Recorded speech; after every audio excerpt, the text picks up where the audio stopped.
Chapter 4. The Yeerks are right there in our forest. Fine, Rachel said with her usual enthusiasm for anything dangerous. Let's go take a look. If this is a Yeerk operation, we have to be careful, Marco said. They're expecting us. Expecting us? Tobias said. Marco nodded. Look, the Yeerks believe we're a band of Andalites, right? They think only Andalites can morph. They figured out that the forest is the only place a group of Andalites could be hiding. Let's face it, if we were Andalites, we wouldn't exactly be able to rent an apartment. So we'd be in the forest, just like Axe is right now, Jake nodded. They want to use the logging operation as a way to go Andalite hunting. Right, which means they think we're out in the forest, so they have to be prepared for an attack. They're going to be totally ready for any strange group of animals that show up. I agreed with Marco, but there was another question that was bothering me. How did they ever get permission to cut trees in a national forest? Marco rolled his eyes, like I was being an idiot. Who cares? The fact is, they did. If we're going to take a look at this place, we can't show up there in a big group, Jake said. We split up, go in 2 groups, in different morphs. We'll see what we see, but do nothing. Agreed? Everyone nodded. So, if it's okay with everyone, I'll go in with Rachel. I'll morph the peregrine falcon. Rachel, you can morph your bald eagle. Tobias will show us the way. That's a lot of excellent eyes to look things over. Cassie, you go in with Marco. Get a different perspective. Why can't I go with Rachel? I asked. It's not that I don't like Marco. He just grinds my nerves sometimes. Because you and Rachel just egg each other on, Jake said. He knew about the rat thing. He definitely knew. Still, it kind of bothered me. Oh, you mean like you and Marco egg each other on? Jake nodded and gave me a wink. You could say that. Yep, exactly. 10 minutes later, Marco and I were walking across the far fields of my farm, wading through tall grass toward the edge of the forest. The forest is huge. It reaches all the way back up to the mountains. Thousands, maybe millions of square miles of pines and oaks and a scattering of birch trees sweep down from the mountains, all the way to the edges of town. Our farm is right on the edge. Lots of farms are. And some new housing developments and so on. It was a clear evening, so the mountains showed up pink and lavender in the setting sun. There was a cool breeze, loaded with the smell of wildflowers. 2 of our horses were grazing off across the field by the fence. It was a safe area, so we let the horses run free at night in nice weather. Of course, now that the wolves are being reintroduced into the forest, we might have to change that. A wolf pack can bring down even a healthy, strong horse. I know. I've been a wolf. And I was getting ready to be one again. We reached the edge of the forest. It began very suddenly. One step was on grass, the next step was on pine needles and fallen leaves. It was darker under the trees, and as we walked into the forest, it grew darker still. But the sun was going down, and night was growing near. Creatures of the day were winding down their activities, and the creatures of the night were opening their eyes. Might as well morph now, Marco said. Yes. We'll move faster in wolf morph, I agreed. He grinned at me. Does it ever creep you out? All this morphing, I mean? I still remember the first time. It was so bizarre. It's still bizarre, I said. Even for you? Why not for me? I asked. Marco shrugged. You're the morphing queen. I laughed. Oh, please, we all morph. Yeah, but even Axe says you have some kind of special talent. Like you have more control or whatever. He says you're even better than he is. That doesn't make it any less creepy for me, I said. I mean, we're in the forest, the sun is going down, and I'm getting ready to turn into a wolf. This could be a horror movie. Wolfman. Wolf-woman, I corrected. The wolf couple. We shoved our outer clothing under some brush, and I began to morph. I focused my mind on the wolf whose DNA was part of me. Marco and I were actually the identical wolf. We had both absorbed the DNA of the same female. I felt my jaw stretching and stretching outward. The bones made a slight grinding noise as my small, weak human mouth became the powerful, crushing jaw of the wolf. My human mouth and teeth could barely cut through tough steak. The wolf jaw and teeth could tear the throat out of a living, struggling deer. My gums itched as my teeth grew longer. See? That's Marco said, trying to make sounds even as his human tongue and lips disappeared. In a few more seconds, he was able to switch to thought speak. See, that's what I mean. Look at how much better you are at morphing than I am. That looks very creepy, by the way. I had controlled the morphing so that the wolf's head appeared completely formed before anything else happened. I was a completely normal girl with just the downiest growth of fur and a massive, shaggy wolf's head atop my shoulders. I didn't really think much about it, I said. Sometimes my brain just seems to have its own ideas about morphing. The rest of the morph continued. My knees reversed direction. My legs grew smaller. Rough pads replaced my feet. The fur on my body grew long and rough and grayish in color. I fell forward onto my front legs, no longer able to stand. The wolf's instincts began to surface, but I had done this morph before, so I could handle them easily. Then the wolf's senses came on, replacing my human perception. The forest was an entirely different experience to the wolf. It was as if I had been transported instantly to some totally different place. My human ears had noticed almost nothing. A bit of wind, a few chirps, the rustling of leaves. But the wolf's ears heard everything. They heard some large 4-footed animal about 100 yards to the right. They heard squirrels gnawing acorns in their high nests. They heard insects crawling beneath the pine needle floor. They heard cars on the far distant road. And the ears were nothing compared to the sense of smell. And let me just put it this way. In terms of smell, all humans are blind. We smell nothing. Maybe we smell a flower if it's right under our nose, or a chocolate cake baking in the oven. But we are the morons of smell. Wolves are the geniuses of smell. You have no idea at all what it is like to have the wolf nose. Ah! I cried in shock. Yeah, Marco agreed. I had forgotten. Wow. Hello. It is exactly like being blind and then all of a sudden being able to see. The wolf smelled the horses in our field. The wolf didn't just smell that they were horses. It smelled that they were fully grown and healthy. The wolf smelled every flower, every tree, every leaf, every mushroom. It smelled water in 3 different locations and knew which stream was sweetest. The wolf smelled a chipmunk, a dozen squirrels, voles, rats, mice, deer, a dead sparrow, a raccoon. No, 2 raccoons. And it smelled me. I mean, it smelled my scent from the clothing I had just morphed out of. It smelled the scent of all the birds and animals in my barn that I had touched or ever walked near. It smelled things that were 3 days old. The human who had walked through these woods days before. The other wolf, an old male, who had passed by. The smell of dogs and cats and trash. And one very strange smell that I realized had to be the scent of an andalite. Axe. When you put it all together in your head, the sense of smell and the hearing, it was as if the entire world around you was crawling and seething and exploding with life. Cool, Marco said. Way cool, I agreed. Let's go. Let's run. Wolves like to run. Chapter 5. Wolves can run. Wolves can run all through the night without stopping or slowing or taking a break.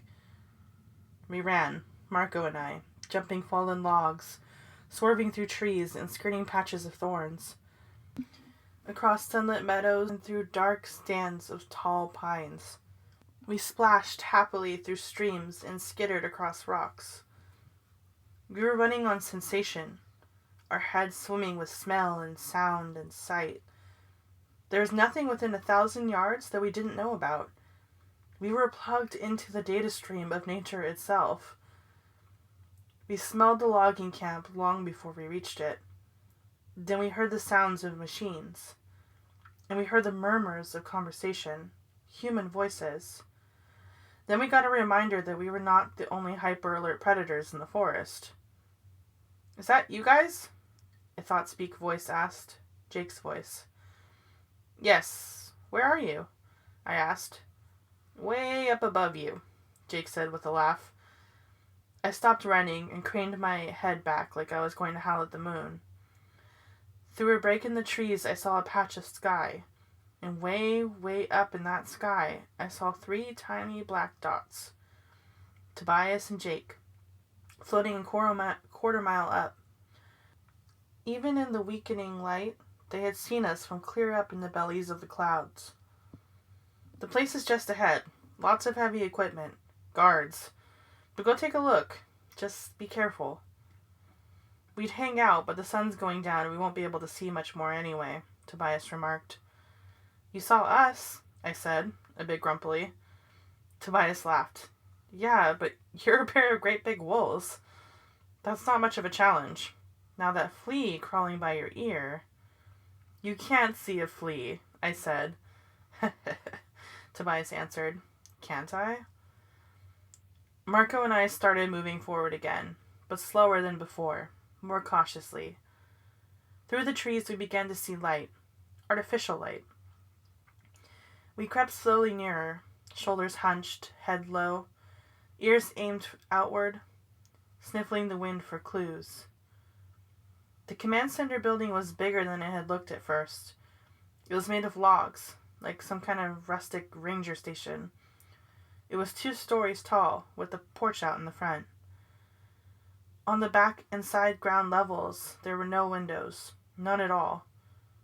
There were windows in the upper level, but they were dark. Too dark for me to see into. There were blindingly bright spotlights mounted atop the building. The forest had been cut back 100 feet or so on all sides of the building, and the bare, scarred earth all around was lit as bright as the sunniest day. A dozen or so huge pieces of equipment were parked neatly by the side. Earth movers, oddly shaped cranes, trucks, and some monstrous thing that looked like a huge kid's toy. I guessed that it was used to cut trees. My heightened wolf senses noticed several men walking around the perimeter of the clearing. They were spaced about 50 yards apart and seemed very alert. The nearest one was walking just in front of us. Marco and I crouched low behind the tree trunks and stood perfectly still. The man wore a tan uniform. The legs of his pants were tucked into high leather boots. He was carrying an automatic rifle. "Okay, this does look just slightly extreme for a logging camp. That guy is no lumberjack," I said. I aimed my ears at the building, but no sound came from inside. Either there was no one in there, or they had soundproofed the place really well. "Are you getting anything?" Marco asked me. "Not from inside the building, but I'm smelling stuff that I can't recognize. Weird smells." "Yeah, me too. Animal smells, but weird, you know? Hork-Bajir?" "Could be," Marco said.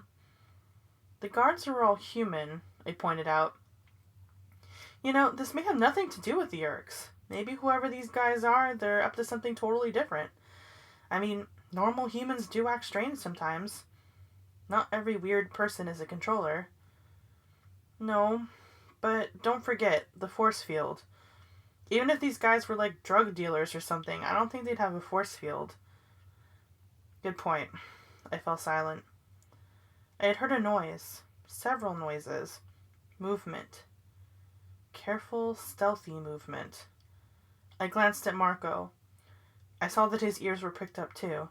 "Yeah, I heard it." Behind us, someone circling around. I felt the knife edge of fear. The human part of me was afraid.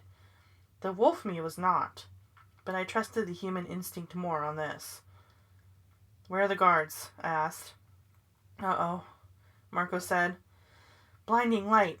Light everywhere, everywhere. The whole world was a brilliant white. I felt like the whole universe could see me. Blam, blam, blam. The sound of sharp, cracking explosions in the trees above us. I glanced up. Something falling. A net! Big steel nets were exploding from the trees above us, falling towards us. There were heavy weights on the edges. Run! We bolted. The net above me fell.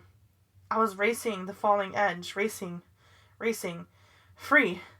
The net scraped my back, but I was out from under. Chew! Chew! A brilliant stab of red light shot from the dark upper windows of the log building. The beam hit the base of the tree, not 6 inches from me. The wood was vaporized. A 6-inch hole was blown right through its trunk. Draken beams. I started to run, but something felt wrong. Marco, where was he? I turned and looked back. He was under the net. He was weighed down and crawling on his belly to get free of it. I ran back. Tsew! Tsew! The Draken beams, almost pale in the brilliant floodlit woods, fired again and again. I grabbed the edge of the net in my jaws and lifted it up. It was shockingly heavy. No wonder Marco was crawling. Get out of here, Marco yelled. Don't get killed for me. Shut up and come on, I cried. Tsew! Tsew! I couldn't hold the net. My jaws were aching. My neck was dragging down. Marco was barely itching forward. The Draken beams were getting more and more accurate. And now I saw where the guards had disappeared to. They were running through the woods towards us, 6 men carrying automatic weapons. It was an eerie and terrifying sight as the men cast gigantic shadows up in the treetops. Then, something fast, faster than a wolf, faster than a human, like a deer, like a horse, a mouthless face, eyes on stalks, a tail like a scorpion, a creature like nothing that lived on Earth. It raced straight for us. Axe! I cried. His tail struck, faster than a human eye could follow. The tail blade made sparks as it sliced through the net, leaving a long gash just in front of Marco's nose. Yikes! That was a little close, Marco said. But he surged through the hole in the net and took off. I was right behind him. Wolves are already fast, but when you get a scared wolf with a scared human mind inside it, you'd be amazed at how fast that animal can move. We hauled our butts out of there, with Axe right beside us. Bam! Bam! Bam! Bam! Bam! Bam! Gunfire. Good old-fashioned, human, very deadly gunfire. It's much louder in reality than it is in the movies, and it's much scarier to have it aimed at you than it is to see in a movie. Basically, getting shot at is absolutely nothing like a movie. Ah! I yelled. Ah! Marco yelled. Ah! Axe agreed. 2 wolves and an Andalite set a new record speeding away from that blaze. Chapter 6. Okay, I think we've answered the question about whether that's just an ordinary logging camp, Marco said. We had reached the far edge of the forest, back close to my farm. Marco and I had demorphed. Rachel and Jake flew down and joined us. Tobias took up a perch on a low branch. Axe stood nearby. His 2 stalk eyes moved continuously, side to side, peering into the dark woods around us. His 2 main eyes met my gaze. By the way, thanks, Axe, I said. Yeah, no kidding. I was spam back there. That tail blade of yours is really something. I should have spotted the nets up in the treetops, Axe berated himself. I had detected the force field, and I suspected there were Draken beams up in the upper windows. But the nets were so primitive, I overlooked them. Axe, like all Andalites, has no spoken speech. Probably because they have no mouths. Thought speak is his natural language. Up close, he looks like a cross between a deer or a horse and a human and a scorpion. Sort of like a mythical centaur. His upper body is like a boy's. He has weak-looking arms and a head with 2 movable stalks on top, kind of like antlers. Each stalk has an eye. The eyes are constantly looking left and right and back. Andalites are very hard to sneak up on. His body is covered in blue and tan fur, very short on his humanoid torso, a bit longer on his deer-like body. His 4 hooves are sharp and black. But it's the tail that grabs your attention. It's long enough that he can whip it up over his head and hit something standing in front of him. It ends in a curved blade. None of us saw the nets, Jake pointed out. They must have been well concealed. The point is they were waiting for us, Marco said. This is definitely a Yeerk operation. I don't think they really want to go into the lumberjack business, which means this whole thing is about getting us. Agreed, Rachel said tersely. They think we're Andalites. They know we've been hurting them all around this area. They decided we must be hiding in these woods. They're almost right, Jake pointed out. Axe and Tobias both do live in the forest, and we do use the forest. You know, we're not the only thing going on here, I said. They all looked puzzled. I took a deep breath. I mean, you know this forest is important even if Tobias and Axe weren't here. It makes me sick to think of people chopping down all the trees. Oh, please. Not the Earth Mother thing, okay? Marco said. I almost got myself fried by a Draken beam. That wasn't to save Bambi, alright? Look, Marco, we are not the only animals around. We, of all people, ought to understand that. Cassie, who cares? We're fighting to save the world from the Yeerks. Who cares about some ecology, tree-hugging, recycle-your-can stuff? I do, I said. Well, that's you, Marco said. Personally, what I care about is the fact that a bunch of Yeerks have the fortress back there, and they're going to use it to tear up these woods looking for us. I started to say something back when Jake held up his hand. It seems to me it doesn't matter whether we have slightly different ideas about why we care. I mean, either way, we want to stop this from going on, right? He looked at Marco, then at me. I was annoyed with Jake right then. I mean, I understand he has to consider everyone's ideas equally, but still, it was like he was agreeing with Marco that it didn't matter for the forest to be wiped out, as long as we survived. I turned to Rachel for support, but she found something to look at down on the ground. Oh, great, I thought. Even Rachel thinks I'm wrong. The important thing is we have to stop them, Tobias said. And how exactly do we do that? Marco asked. That place is the Fortress of Doom. Knock it down? Blow it up? Rachel mused. Grab some of that heavy equipment they have and run it into the place? Marco suggested. We don't have the benefit of surprise. They know we're coming. They know sooner or later we're going to go after them.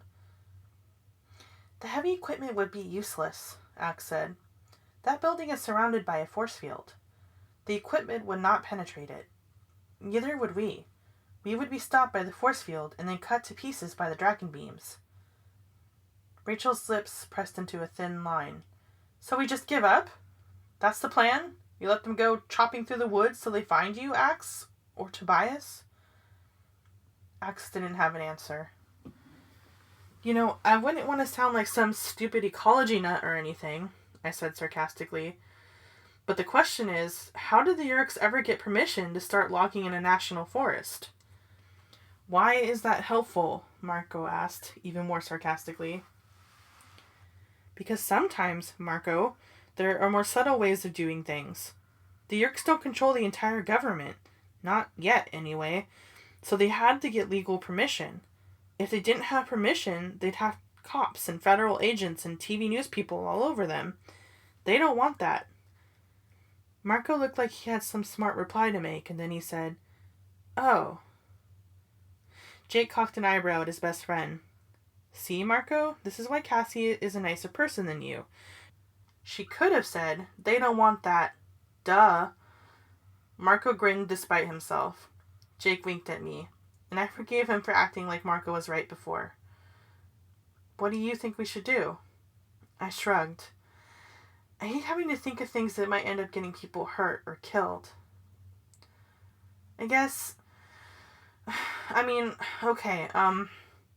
Okay, look. The Yeerks must have gotten to someone. They must have one of their controllers in some kind of high position. We need to find out who. And how do we do that? Tobias asked. I guess... I looked at Jake for help. I knew the answer, I just didn't want to say it. See, when we make plans, we tend to end up in terrible danger later on. We have to get inside that building, Jake said for me. I nodded. The least I could do was agree. Rachel shook her head. I don't know any animal big enough to force its way inside that place. Not big, I said. Small. Very small.